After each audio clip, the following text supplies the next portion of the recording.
Got our first 4-pounder for the day. Third keeper. I'd say we're pretty satisfied at this point. He swallowed that too.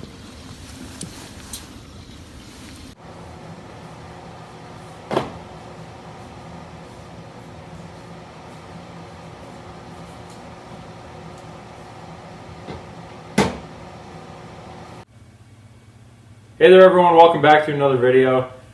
It's been really warm these last few weeks. It's the first week here in January in Iowa, and there's been a lot of rain and warm weather, so the ice fishing hasn't been great because there's not a lot of safe ice, and the coyote hunting hasn't been very good either. So I wanted to kind of get some more videos out there and keep some stuff getting out there for you guys. And I figured I would kind of go through some of the tackle that I use. People have been asking me about what kind of tackle I use and how I use it, like where I would use it, stuff like that. Obviously, I could go on for days and days talking about everything, so I'm just going to kind of break it up and put everything into little videos.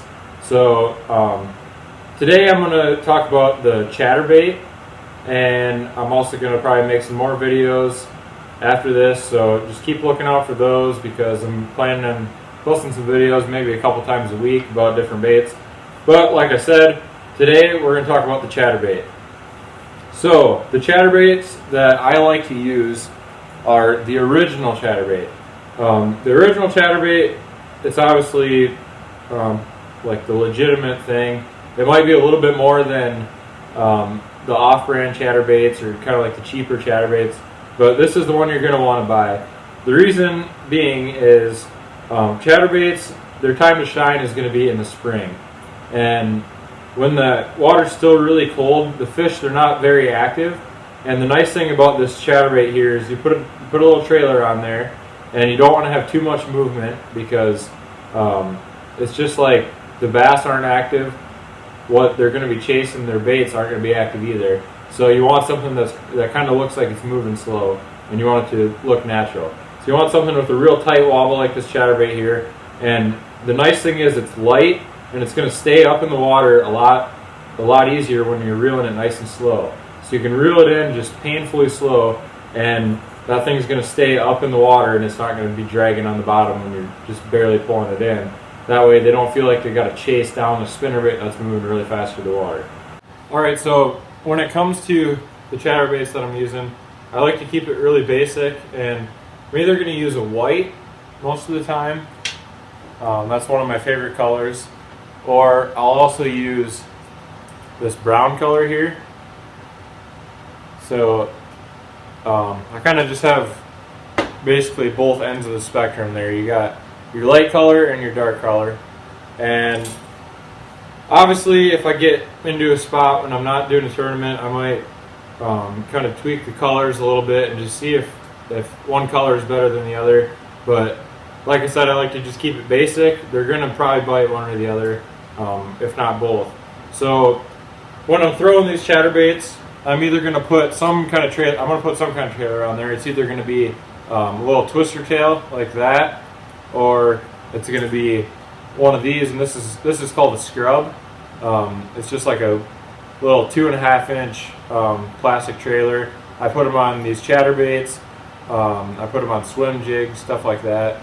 But this is more for using in like the summer. I like to have both those legs on there because they make a lot of action. Sometimes I'll just cut one off so there's only one, and it's kind of like a little swim bait tail. But they're not very expensive. They're really deadly. Like I said, I use them a lot for trailers. So that's what I got on there. What I'm using for my rod and reel is I just have my Black Max. It's a cheap reel.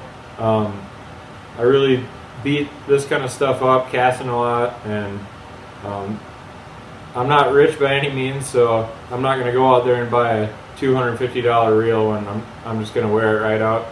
This is a good reliable reel. It's probably 3 years old and it still works really good.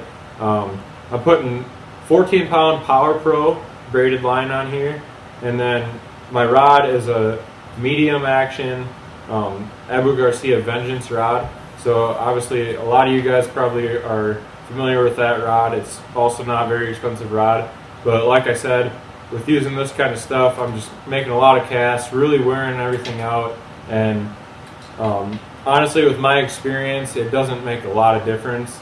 I feel like I can land fish just as well with this setup as you could with a setup that's $500 or $600. So, I mean, obviously for a lot of us, we're not rich, like I said, and you just gotta kind of make do with what you got.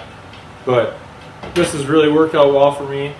Now when it comes to where you're going to be fishing this stuff, a chatterbait, it's got a pretty big hook on there, as you can see, and it's not the most weedless. You can bring it through some weeds, but it's definitely not like a spinnerbait. You can't pull it through weeds like that, or a swim jig by any means. So you kind of got to fish it in open water, more or less, and it'll even get caught on tree branches a lot easier and stuff like that.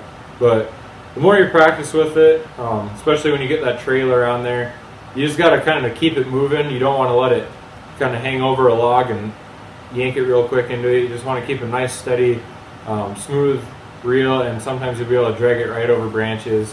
And you just kind of got to get more experience with it. But like I was saying before, you just want to really reel it in nice and slow, and that's going to be key to catching some of those bass in the early spring, or even sometimes when the bass just don't want to bite.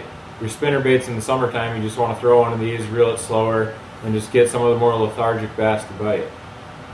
So, like I was saying, it's not very weedless, but I will fish it around weeds. As long as they're deeper down, you can reel it up above those weeds, or fish it on a weed line, but it's not going to move through those weeds very good. One spot that I love to use the chatterbait in is like rock lines, riprap, shoreline, stuff like that.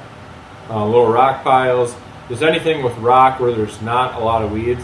These things are awesome because you don't got to worry about getting tangled up. And then also, I like throwing it around trees.